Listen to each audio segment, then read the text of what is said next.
podrá derrotarnos. Exa FM. Estamos de regreso ya y una noticia de última hora. Está ya en línea telefónica el señor doctor Daniel Pontón y por vía Skype. Pero antes de pasar a este diálogo, una nota de última hora. La señora ministra de Gobierno, María Paula Romo, informó que ayer en Cumay, Pastaza, dos policías y funcionarios de la gobernación fueron secuestrados. Los secuestradores exigen la entrega de un ciudadano fallecido por COVID que fue enterrado según protocolos en Mera. Romo en su cuenta de Twitter responsabilizó a Wilson Shiriam y Roberto Peas por la integridad de Claudia, Giovanni y Ramiro, los funcionarios secuestrados. Este es un tema que es una noticia en desarrollo y por lo tanto podremos, ojalá algún rato, tener un contacto o con el comandante general de la policía o alguno de los integrantes del Ministerio de Gobierno, uno de los subsecretarios, a lo mejor la ministra. Pero bueno, así están las cosas. Esta es una noticia en desarrollo. El señor doctor Daniel Pontón, como les decía, está allá. Daniel, buenos días, bienvenido.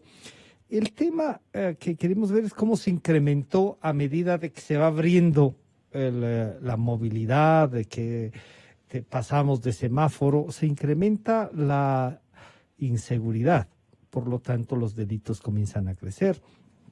Y estuve leyendo un artículo de Andrea López, una doctora en economía, que desde la Universidad George Washington nos decía, este rato la policía está ayudando en determinadas áreas que no le corresponden por la pandemia, pero eso va a tener un costo y ese costo va a ser la seguridad.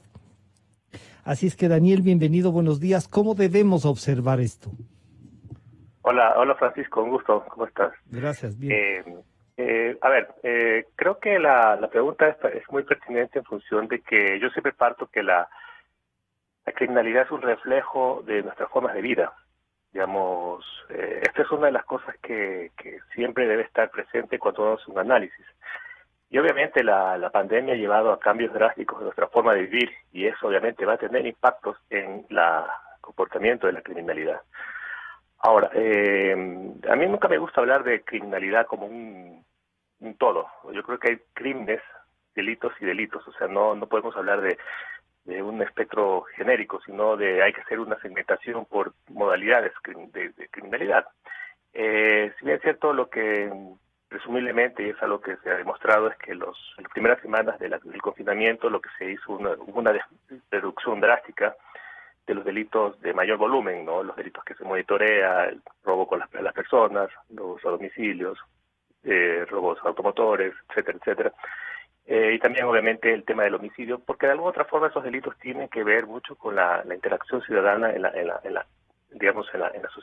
el espacio público. El robo a personas, por ejemplo, es un delito que se comete mayor espectro en el espacio público y obviamente con la movilidad eso se ha visto restringido. Pero obviamente aparecen nuevos tipos de delitos y esto es algo que también hay que analizarlo porque, por ejemplo, los delitos que tienen que ver con los fraudes por el uso de medios electrónicos se hacen mucho más delitos, por ejemplo, la violencia intrafamiliar, etcétera, etcétera, que han crecido. Afectados. Sí, exacto, han crecido. Aquí hay un problema de registro. Por ejemplo, cuando uno habla de reducción de homicidios en el Ecuador es algo que se tiene como un déficit, es que el delito se lo registra por la denuncia. Con la pandemia, obviamente, también la denuncia se ha visto restringida. Entonces, más allá de que haya habido una reducción presumible en la incidencia del delito, también hay un problema de denuncia. Y eso es algo que se debe tener presente cuando uno hace un análisis en la temática. Ahora, los estudios lo que sí demuestran, y hay algunos estudios que se han hecho en países, por ejemplo, en Estados Unidos hay un estudio que hizo una comparación entre Los Ángeles y Minneapolis, y ellos dijeron básicamente que sí, básicamente el distanciamiento social ha generado impactos en la reducción de los delitos, pero no un espectro mayor. O sea, ciertos delitos se han visto restringidos y otros, en general, se han visto no tan afectados. según los reportes que se ha hecho en la Fiscalía, hace unas semanas tuve yo una charla con gente de la Fiscalía. Ellos hablaban de que la frecuencia de delitos en general se ha disminuido de una manera sustancial durante la pandemia, pero justamente hablaban de estas particularidades, ¿no? Hay ciertos delitos que se reducen, ¿no? Y otros que no se reducen tanto. Ahora, el problema básicamente que tenemos en las últimas, que es una cosa que a mí me llamó mucho la atención, porque yo he seguido digamos, el discurso que ha hecho las autoridades en el mes de abril, finales de abril. El comandante nos dio unas cifras, el comandante general de la policía, y él decía básicamente que al parecer las primeras semanas del confinamiento hubo una afectación directa sobre la disminución de los homicidios y de los delitos en general, delitos como el robo, etcétera. Pero a partir de esas 13 semanas empezó a tomar un ritmo normal, ¿no? De alguna otra forma nosotros seguimos confinados y la pregunta es ¿por qué? Y eso nos lleva a reflexionar varias cosas, ¿no? En el mundo de la ilegalidad, digamos, como es un mundo no ligado por reglas, etcétera, y donde está presente la informalidad como un caldo de cultivo, de alguna otra forma las declaraciones oficiales del confinamiento, la pandemia, pospandemia, es un juego bastante laxo. ¿Sí? La gente de alguna otra forma se fue acomodando a sus nuevas formas de sobrevivencia, pobló las calles de nuevo, y eso obviamente trajo una nueva ola delictiva que poco a poco fue retomando la normalidad. Es decir, este sector de la ilegalidad, incluido el narcotráfico, ojo, se Pero reacomoda. parece que el narcotráfico no paró. Este estaba como más organizado y intentó usar más bien la pandemia para efectivizar su negocio. Lo que pasa es que, bueno, aquí hay una reflexión, y no por eso quiero decir que esté hablando bien de esto, ¿no? Sino es que la capacidad de resiliencia de esa gente es mucho mayor que la nuestra, ¿no? Eso es algo, son mucho más adaptativos por su claro, nos sobrepasan, ¿no? En eso, claro. Sí, claro, y la innovación, que en el caso de los narcotraficantes es algo permanente, y eso es algo que se debería reflexionar en la medida de cómo a través de la pandemia se sacó provecho, y yo estoy casi seguro de que el narcotráfico se reacomodó de una forma tal que va a sacar ventaja, partido de eso. No nos olvidemos que durante estos meses también había un hecho importante, ¿no? La liberación de este señor Rasquiña de las cárceles. Es un tema que no debe dejarnos... También una actuación de los jueces y de toda la estructura que debe manejar, ¿no? En términos más estructurales, la justicia se garantizó, y eso es algo que también debe ser analizado. Usted lo dijo, ¿no? La policía se dedica a otras cosas. El tema del control de pandemia, obviamente, se dirige el control normal. El tema de la justicia también, los primeros meses, inclusive se paró, y eso obviamente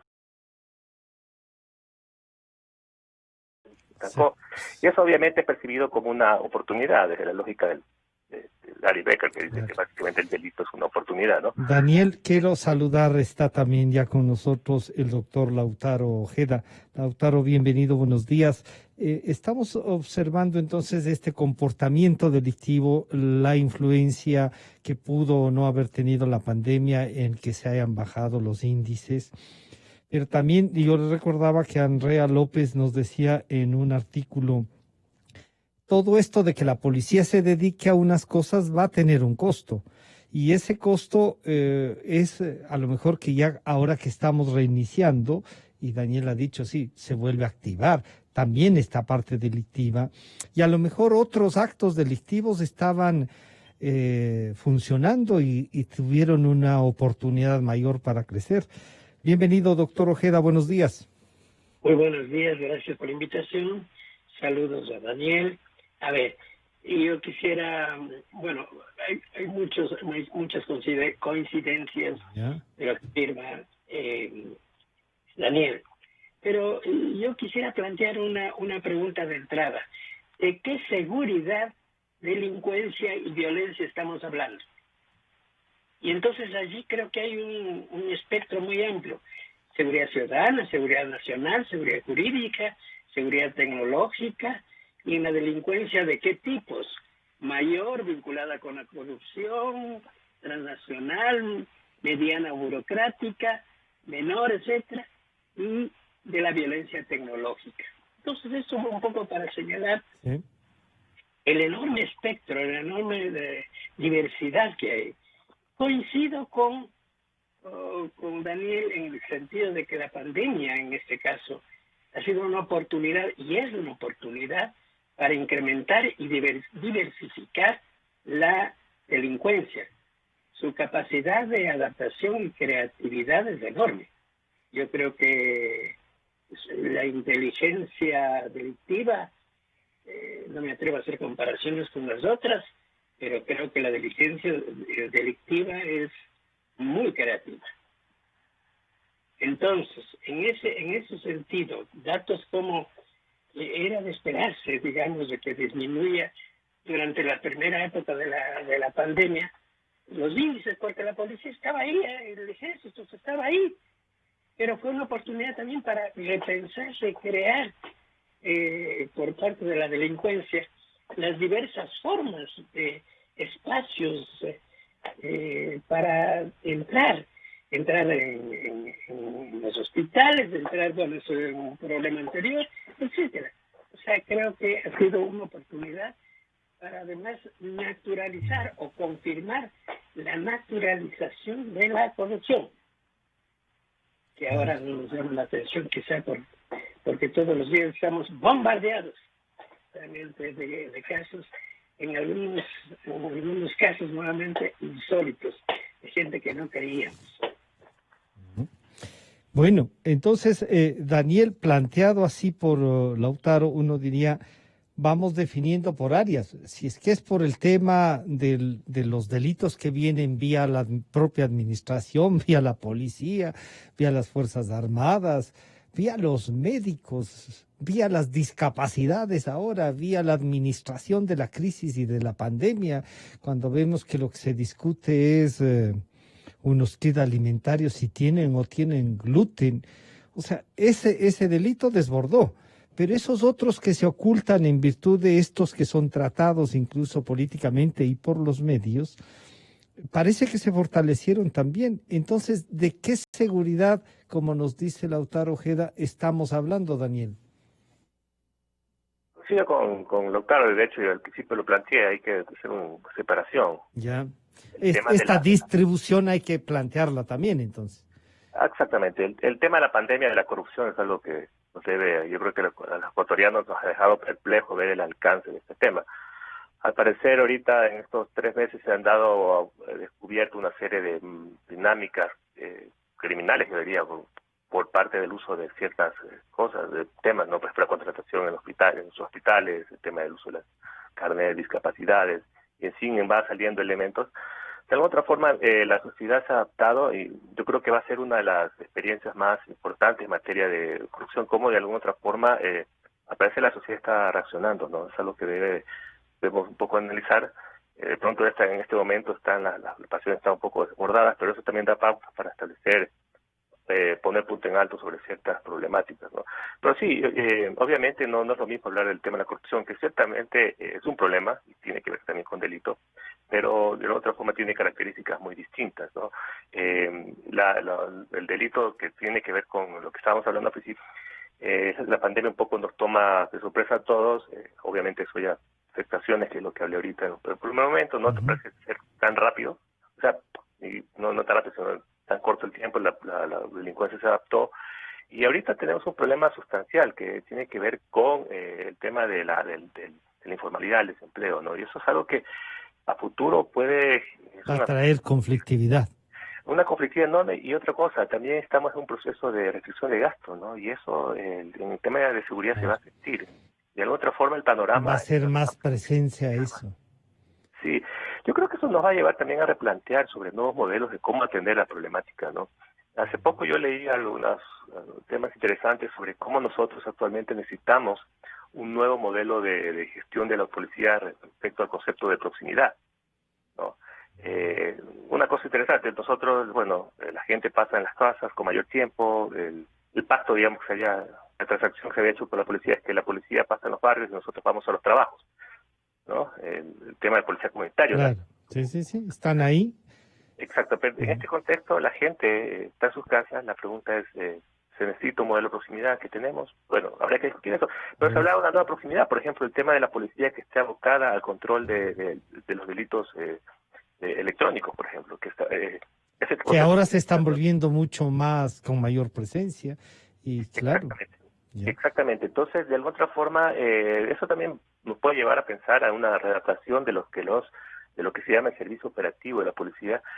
No quiere decir que esto va a permanecer para siempre, ¿no? El tema de la pandemia de pronto mañana inventa la cura y todos volvemos a la normalidad. Esperemos que sea así, pero digamos, todos presienten que esto va a generar impactos de mediano a largo plazo y va a quedar cosas en la sociedad que de alguna otra forma van a ser ya permanentes, ¿no? Claro. El tema del, por ejemplo, de la educación virtual, el teletrabajo, etcétera. Y Sí, eso va a traer nuevas formas de realización social que se queden estructurados. que se queden Entonces, sí, aquí. Pero antes de avanzar, yo quisiera que comente el doctor Ojeda entonces esto, de que si bien o sea, estamos entonces descubriendo también unos nuevos delitos, y si no descubriendo, estamos viendo cómo se acentúan estos nuevos delitos. Y esta nueva normalidad donde la educación va a tener mayor incidencia con la tecnología. Algunos dicen, oigan, no. Esperemos que no sea así, porque el tema presencial, en la discusión, el contacto, estos nuevos contactos también son indispensables, doctor Ojeda. ¿Cómo plantearnos entonces esta nueva visión? Sí, el espectro de temas y de debates es enorme. Yo quisiera destacar por el momento el tema que ya ha mencionado Daniel, que es el tema de los delitos informáticos. Ya. Yo tengo algunas preguntas respecto de esto. Mirando la información internacional, uno se encuentra que la tecnología ha sido y es útil, digamos, para identificar las zonas calientes, la distancia, etcétera. Que ha habido un avance significativo y, por cierto, para eso han ganado muchísimos miles de millones de dólares las grandes empresas como Google, Amazon, etcétera. O sea, para ellos ha sido una oportunidad para multiplicar por X, ¿no es cierto? Y la gente está aparentemente muy... No, el momento en el que yo permito o la tecnología avanza de tal manera que se mete en mi vida personal. Ahí hay una pérdida de la individualidad y también Privacidad. de la privacidad, claro. Claro, dése cuenta que, por ejemplo, la prensa internacional muestra que en China ya está en vigencia un nuevo índice, ¿no es cierto?, que es sacado de los teléfonos inteligentes, que reúnen realmente toda la información de la persona, a ver qué ve, qué siente, qué salud, etcétera, si ve pornografía, si ve películas, es decir, todo eso. Y eso sí, ese índice sirve incluso para cuando uno va a solicitar un préstamo y le califican de acuerdo a eso. Es decir, es una intromisión en la intimidad, en la privacidad impresionante. Ahora bien, eso puede ser utilizado de mil maneras, ¿no es cierto? Y ahí yo diría que se puede reproducir los delitos informáticos. De hecho, se está reproduciendo. Sí, además de eso, todo el tema de las falsas verdades, de las redes, ¿no es cierto?, que han proliferado todavía aún más, de la credibilidad, en definitiva, en la autoridad del Estado. Una de las cosas que a mí me llama profundamente la atención es el cada vez mayor irrespeto a la autoridad, irrespeto realmente al policía, etcétera. No es raro ahora que le pidan que se ponga un tapabocas y le entren a patadas y a puñetes a la policía. Es decir, ¿qué pasó?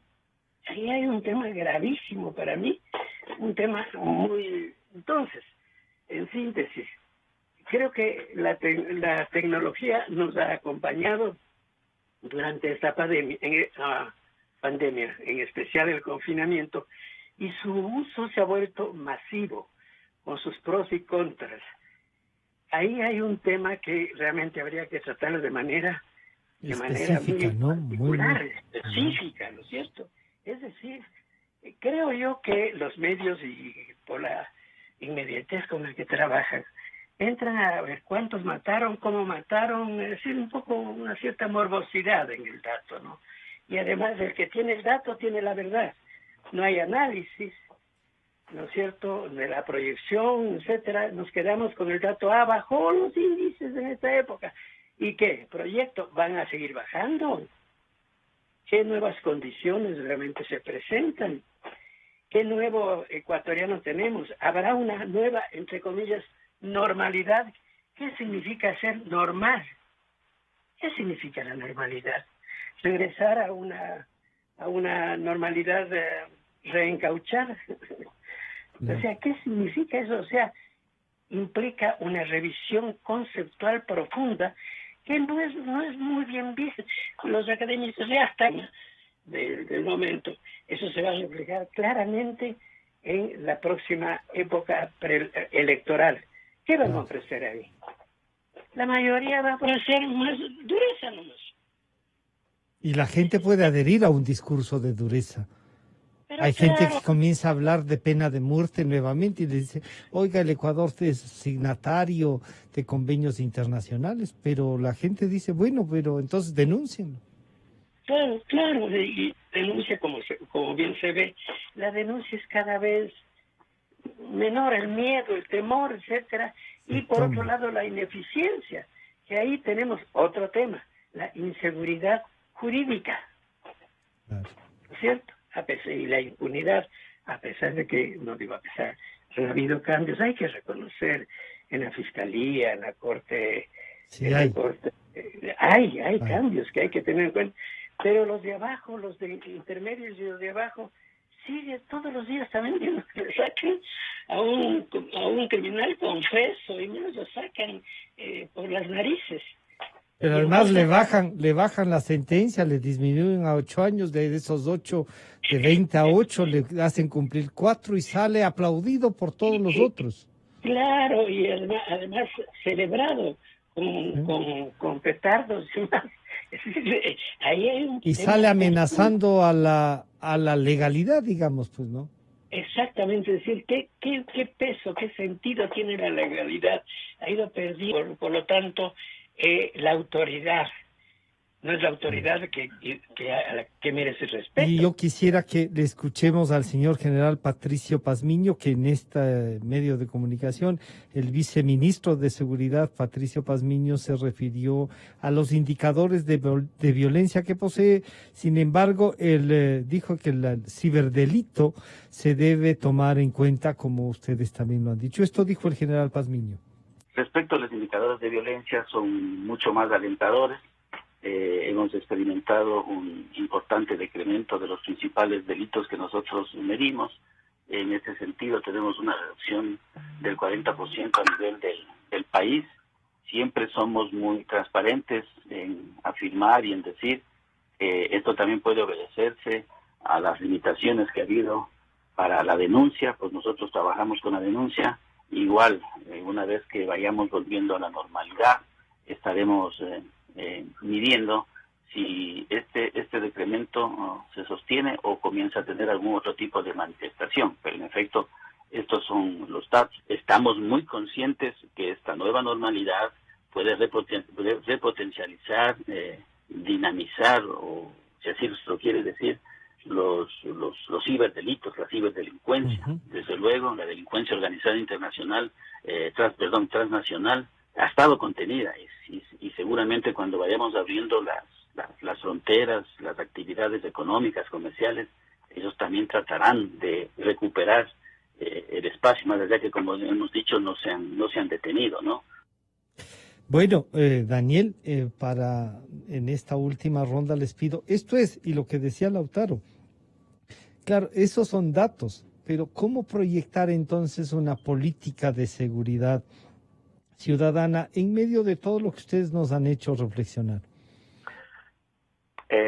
A ver, creo que el tema de la tecnología es un aliado. Sí, también genera sus riesgos. Eso hay que analizarlo así. La gran discusión que se establece ahorita es si la post-pandemia nos va a dejar una sociedad de vigilancia. Digamos, ese Harari es un filósofo, digamos, de la pandemia, el hecho famoso en los últimos años, sobre todo alrededor de la pandemia, que nos decía básicamente estamos ante una disyuntiva, o sea, o hacemos una sociedad basada en la información con transformaciones culturales en nuestros hábitos de vida, o nos abocamos a una sociedad, digamos, la vigilancia, el control, el modelo chino, ¿no? Donde todo el tema de la información, las plataformas, las tecnologías están usadas para el control de la población. Yo creo que es excluyente una discusión de la otra, porque de alguna otra forma va a ir de la mano. Digamos, la pandemia nos va a obligar a cambiar hábitos, pero también va a llevar a que la tecnología sea puesta a como un mecanismo de control de la población importante. Y el tema de seguridad ciudadana no lo dude, ¿no? Va más allá de la seguridad ciudadana, pero también obviamente afecta el tema de la seguridad. Ahora dice, es más seguro estar para la gente registrar una plataforma que lo que uno mismo hace realmente. Claro. Eso es lo importante, es estar registrado. Entonces, el tema de la Big Data manejo ciertamente un debate importante. Uno de los desafíos importantes respecto al tema de la democracia es que pone contrapesos a este uso de la población. Digamos, el modelo chino es un sistema Totalitario. totalitario, exacto. ¿Quién controla el gobierno chino? Nadie. Bueno, y ese es uno de los grandes debates que está generando alrededor del problema de este modelo de sociedades. Yo creo que ese es el primer desafío. ¿Cómo podemos contrapesos a esta dinámica? La pospandemia también nos va a llevar a un mecanismo donde por las cuestiones sociales, la situación de estar encerrada, el confinamiento, va a generar elevar las pasiones, por ejemplo, y eso puede incidirse directamente sobre, por ejemplo, el tema del castigo. Sociedades más intolerantes, mucho más permisivas, de que hacia formas de castigo más autoritarios, se habla de la pena de muerte. Entonces, de otra forma, cómo la política puede operar en este contexto es uno de los desafíos más importantes, no para la seguridad, sino para el Estado en sí. ¿Sí? Cómo de la otra forma la democracia se empieza a reconceptualizar en este tema. Y aquí yo creo que es una discusión mucho más profunda que simplemente enfocarla al debate de la seguridad. Pero en el tema de la seguridad, yo creo que sí, hay que pensar que la seguridad, el tema de la tecnología es un aliado, y ahí es una de las formas de cómo de otra forma el Estado puede adaptarse alrededor de eso. Por ejemplo, cómo se va eso o incidir en un modelo operativo de la policía es interesante, ¿no? Cómo se va a utilizar los recursos de nuestra policía puede ser una respuesta interesante. En fin, hay múltiples. Hay muchos. Estaremos en contacto entonces, Daniel, para eso, y le voy a pedir al doctor Lautaro Ojeda, lo que nos ha dicho Daniel, hay que ir un poco también visualizando esta nueva realidad.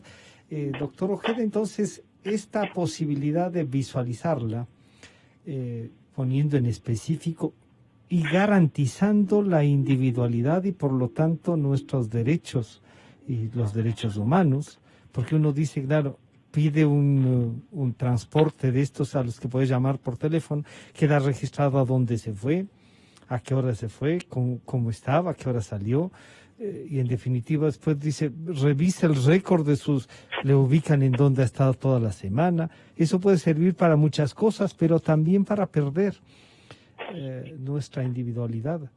Doctor Ojeda. Sí, yo creo que hay varios cierres, digamos, o conclusiones. Yo quiero expresar finalmente dos preocupaciones. Uh-huh. Es verdad que durante esta época el desafío que ha tenido la policía y Fuerzas Armadas, especialmente la policía, es enorme. Y ha habido una respuesta de dotación, a lo mejor insuficiente y más, pero se ha concentrado la policía en lo que sucedía, en control de la población y más. Bueno, pero hemos señalado en esta oportunidad, cómo se ha diversificado, ha habido una enorme creatividad de nuevos delitos. Y eso implica una nueva inteligencia también para estos nuevos delitos. A lo mejor se ha fortalecido la inteligencia versus la pandemia. Pero frente a los otros, ¿qué preparación hay? ¿Qué capacidad hay realmente de responder frente a una inteligencia criminal, no me atrevo a decir superior, pero muy amplia, muy creativa? Con mayores recursos y posibilidades, ¿eh?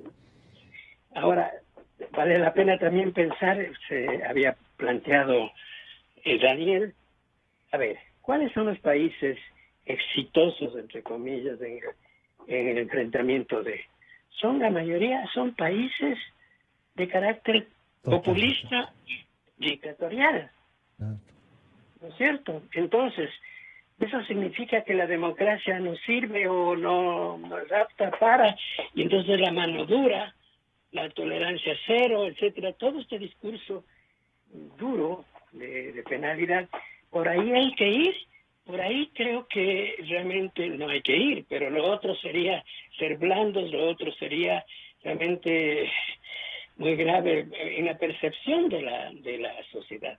Estoy casi seguro que si en una encuesta se incluye la pena de muerte que Francisco había mencionado antes, ¿Va a ganar?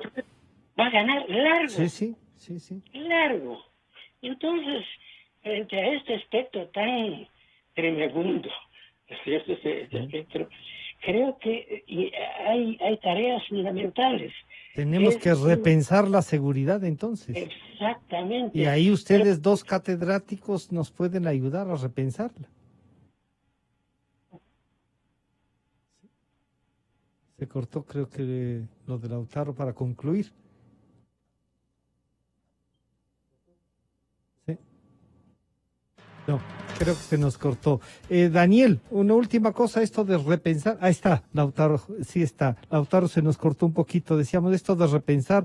Con esto concluimos y también le pediría a Daniel que nos que haga esta de repensar la seguridad, Lautaro. Sí. No sé si continúo, digo, por favor. Pero eso significa inversión. ¿Cuánto se invierte en conocimiento? Y el conocimiento no es para mañana. No es cuestión de hacer un cruce de variables y tener más datos.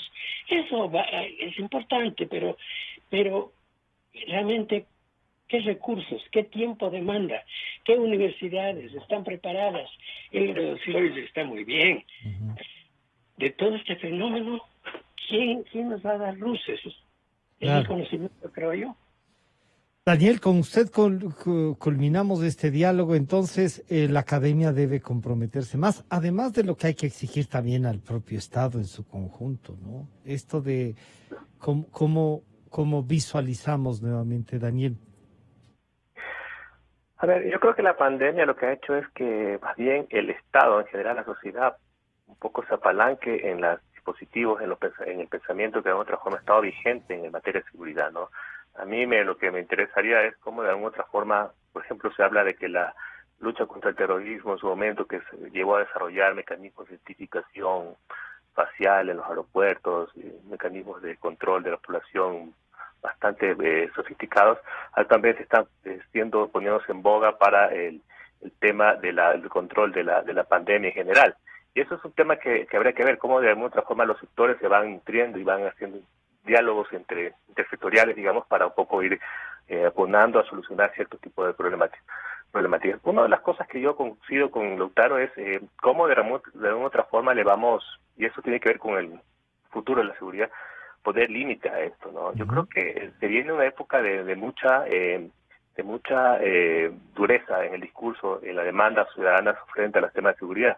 De otra forma, abonado por yo digo, el problema social que estamos viviendo, las pasiones están muy desbordadas, ¿no? Y eso es algo que, yo digo, el destape, por ponerlo en términos democráticos, ¿no? Como fue el destape español en su momento, cuando un poco se pisa al retorno, va a generar una serie de complejidades sociales que no estamos visualizando y que ya de pronto lo estamos viviendo, ¿no? Ustedes pueden ver ya ciertos desfogues de cosas que se han evidenciado. Y uno de los temas que puede darse cuenta y que es el tema de la corrupción. Como ahorita estamos visualizando el tema de la corrupción de manera importante. Con que no se quede para trivializarlo o simplemente por mencionar, y que la corrupción sea también una actitud ciudadana frente a eso, ¿no? Creo que la respuesta inteligente en este caso sería a lo bueno, hay que aprovecharlo. Por ejemplo, el tema de esto que está discutiendo alrededor de la corrupción. Yo creo que es un tema, el escrutinio público, el tema de la corrupción ha sido vital en este tema. Claro. Eso es algo que hay que rescatar. La pandemia nos ha puesto a discutir estos temas de una manera abrupta. Se han descubierto cosas que no se hubieran podido... Se desnudó una realidad que estaba oculta y se la volvió general, sí. Que van a generarse, que son totalmente nocivos para la sociedad. Por ejemplo, el tema de la intolerancia, la mano dura, etcétera, que eso puede derivar en que la gente ya no cree en los gobiernos y que eso genera nuevas formas de privatización de la seguridad, mano dura, justicia por mano propia. Eso también habría que visualizar, ¿no? Y también cómo de otra forma nos adaptamos a las nuevas dinámicas sociales, ¿no? Eso es algo que va a cambiar sustancialmente la estructura. Tiene que llevarnos a repensar todo esto entonces. Se Sí. nos fue el tiempo, lamentablemente. Este es un tema que creo que hay que volvernos a encontrar para discutirlo. Lo haremos, les estaremos convocando para eso. Ha estado con nosotros el doctor Daniel Pontón y el doctor Lautaro Ojeda. Viene, clarito está, con el economista Vicente Albornoz y el economista Sebastián Oleas. Hasta el lunes entonces. Llegan Vicente Albornoz y Sebastián Olea